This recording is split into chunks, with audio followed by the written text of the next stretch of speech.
Assalamualaikum warahmatullahi wabarakatuh. Perkenalkan, nama saya Imratus Solihah dari kelas 3A Pendidikan Guru Madrasah Ibtidaiyah, Fakultas Tarbiyah dan Keguruan, UIN Sunan Ampel, Surabaya. Dengan mata kuliah Filsafat Pendidikan Islam yang akan membahas tentang konsep pendidikan Islam dari Buya Hamka.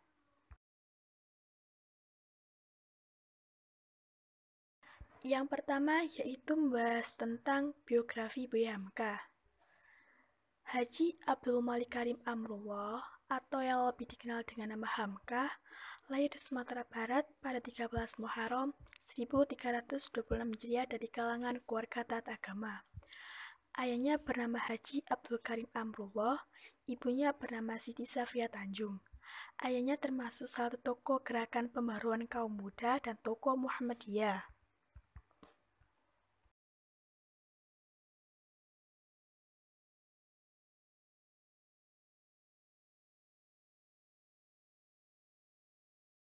Pada usia 7 tahun, Hamka belajar ilmu mengaji dengan ayahnya sendiri. Kemudian di usia 16 tahun, Hamka pergi ke Jakarta. Di Jakarta, Hamka belajar pergerakan Islam modern dengan Haji Umar Said Cokro Aminoto dan juga berkenalan dengan sikap Islam. Kemudian dilanjutkan ke Pekalongan. Di sana, ia mulai berkenalan dengan ide pembaruan dari Jamaluddin Al-Afghani, Rashid Ridho, dan Muhammad Abduh. Pada tahun 1925, ia mendirikan Tabligh Muhammadiyah di Padang Panjang.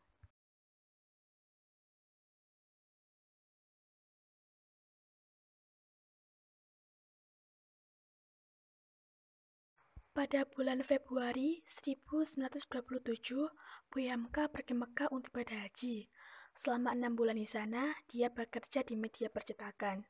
Kemudian, ia membuat tulisan tentang pengalamannya selama di Mekah dan tawarkan di media surat kabar. Disitulah awal dikenalnya Hamka sebagai seorang pengarang. Kemudian pada bulan Desember tahun 1931, Hamka diangkat menjadi pengurus besar Muhammadiyah dan mengeluarkan majalah yang bernama Al-Mahdi. Di Padang Panjang, berbagai macam pembaruan pendidikan telah dilakukan. Salah satunya yaitu mendirikan sekolah tabligh school pada tahun 1934 sampai tahun 1935. Kemudian, pada Kongres Muhammadiyah ke-11, tabligh school diganti dengan nama Kulliyatul Mubalihin, dengan tujuan untuk menyiapkan kader-kader Muhammadiyah serta mempersiapkan guru madrasah sanawiyah. Selain aktif di organisasi Muhammadiyah, ia juga aktif di partai politik Masyumi. Mulai tahun 1975 sampai tahun 1980, Buya Hamka menjabat sebagai Ketua MUI. Buya Hamka mendapatkan gelar penyambung suara rakyat, karena sosoknya pun menjelma ke seluruh bidang. Dalam disiplin keilmuan, merasuk ke dunia sastrawan, berperan sebagai ulama, wartawan, filosof, pujangga, dan sekaligus pimpinan pergerakan Muhammadiyah. Pada tanggal 24 Juli 1981, di hari Jumat, di usia yang ke-73 tahun, Hamka meninggal dunia dan dimakamkan di Tanah Kusir, Jakarta. Hamka merupakan salah satu tokoh pembaruan Minangkabau yang berupaya mengubah dinamika umat. Meskipun hanya sebagai produk pendidikan tradisional, namun ia merupakan seorang intelektual yang memiliki wawasan generalistik dan modern. Yang kedua yaitu membahas tentang karya-karya Buya Hamka. Secara garis besar, karang-karangannya berkisar mengenai masalah agama, filsafat, budaya, sejarah dan sastra yang ditulis semenjak berusia 17 tahun hingga menjelang akhir hayatnya, yaitu dari tahun 1925 sampai tahun 1975.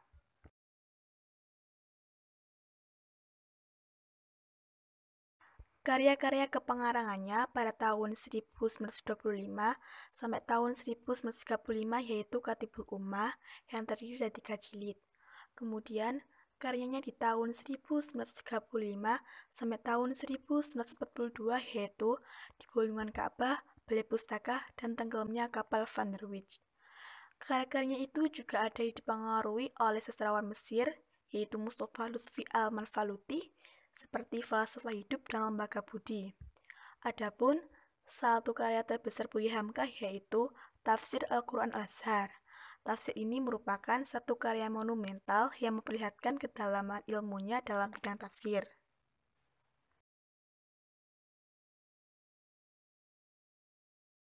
Yang ketiga yaitu membahas tentang pemikiran pendidikan Islam menurut Buya Hamka. Ada dua, yang pertama yaitu konsep dasar dan tujuan pendidikan Islam. Konsep dasar pendidikan Islam menurut pemikiran Hamka adalah didasarkan pada 3 aspek. Potensi peserta didik yaitu jiwa, jasa, dan akal. Dengan 3 aspek tersebut, jelas bahwa Hamka lebih menekankan pemikiran pendidikannya pada aspek pendidikan jiwa yang dibarengi dengan akidah yang kuat. Kemudian tujuan pendidikan. Tujuan pendidikan menurut Hamka yaitu memiliki 2 dimensi, baik di dunia dan di akhirat. Oleh karena itu, manusia harus menjalankan tugasnya dengan baik, karena segala proses pendidikan pada akhirnya bertujuan agar dapat menuju dan menjadikan anak didiknya sebagai abdi Allah. Yang kedua yaitu kerangka dasar pendidikan Islam. Kerangka dasar pendidikan Islam menurut Hamka meliputi aspek yang pertama ada pendidik dan peserta didik, yang kedua ada materi pendidikan, yang ketiga ada kurikulum pendidikan, dan yang keempat ada metode pendidikan, dan yang kelima yaitu model lembaga pendidikan.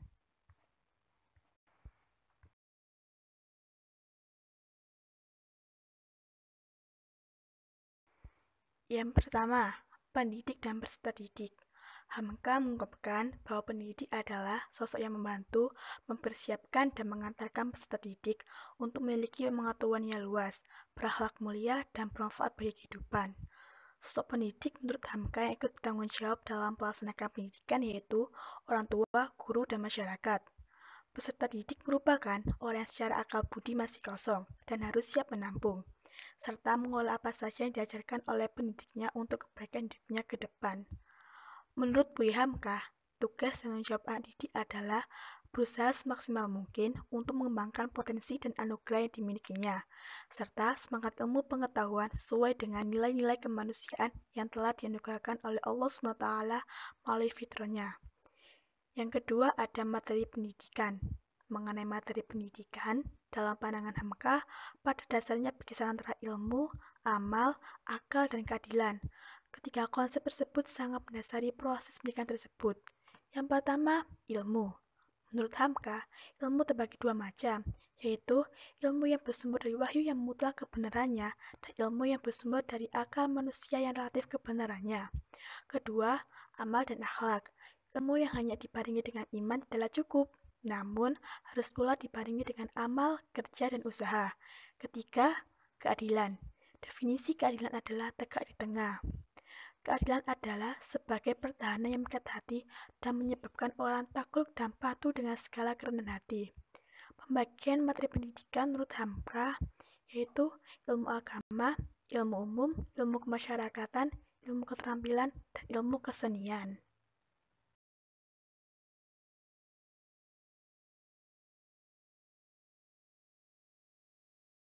Yang ketiga, kurikulum pendidikan. Kurikulum disusun dan dikembangkan untuk mempersiapkan peserta didik agar mampu hidup dan berinteraksi dengan masyarakat. Peserta didik tidak hanya dituntut untuk mengimplementasikan kemampuan dan pengetahuan, namun harus mampu menerapkan nilai serta norma yang baik. Kurikulum pendidikan menurut Hamka dijelaskan secara implisit, yaitu mencakup yang pertama ilmu-ilmu agama, dan yang kedua ada ilmu-ilmu rasional, intelektual, dan filosofis. Yang keempat yaitu metode pendidikan. Pertama, diskusi, yaitu bertukar pikiran antar 2 orang atau lebih dengan cara berdialog dan menyampaikan pendapat. Metode ini sangat disukai oleh Hamka karena beliau bisa mengekspresikan pendapatnya sesuai pemahamannya. 2. Dharma wisata, yaitu dengan membawa peserta didik kepada objek yang terkait dengan materi, bertujuan menumbuhkan kepekaan terhadap lingkungan. Yang ketiga, resitasi, yaitu metode yang dilakukan dengan memberikan tugas yang terkait dengan proses belajar, bertujuan untuk mengetahui sejauh mana pemahaman peserta didik terhadap materi pelajaran yang telah diberikan. Yang kelima yaitu model lembaga pendidikan. Dalam pandangan Hamka, lembaga pendidikan ideal yaitu model pendidikan yang dikembangkan di pondok pesantren. Karena pesantren mampu mengintegrasikan secara maksimal unsur-unsur penunjang proses pendidikan, karena di dalamnya terdapat ruang, kelas, masjid, dan asrama.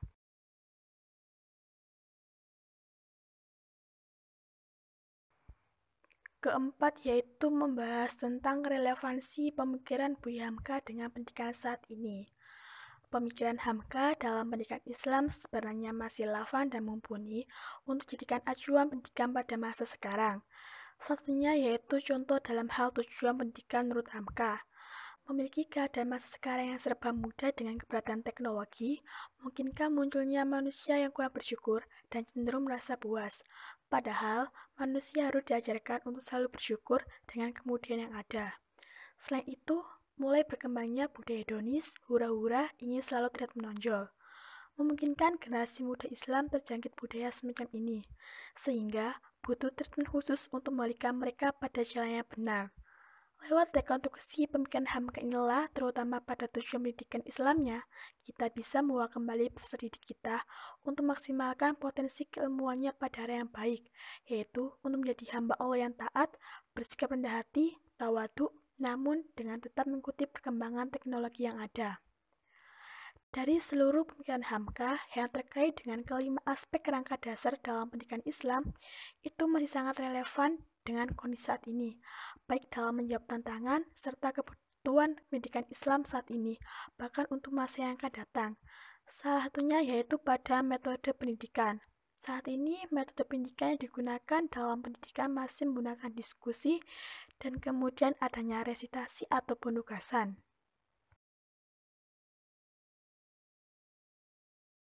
Yang kelima yaitu membahas tentang analisis pemikiran pendidikan Buya Hamka. Pemikiran pendidikan Buya Hamka terpusat pada tujuan dan kerangka dasar pendidikan Islam.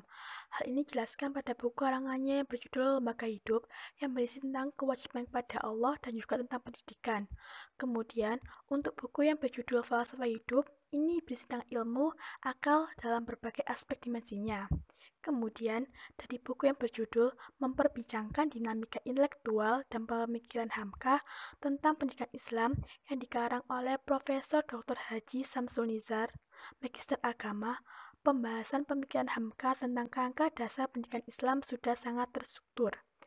Meskipun Buya Hamka tidak menjadi seorang guru atau pendidik yang profesional, namun Buya Hamka telah membuktikan mampu menunjukkan bukti meyakinkan akan keberhasilannya.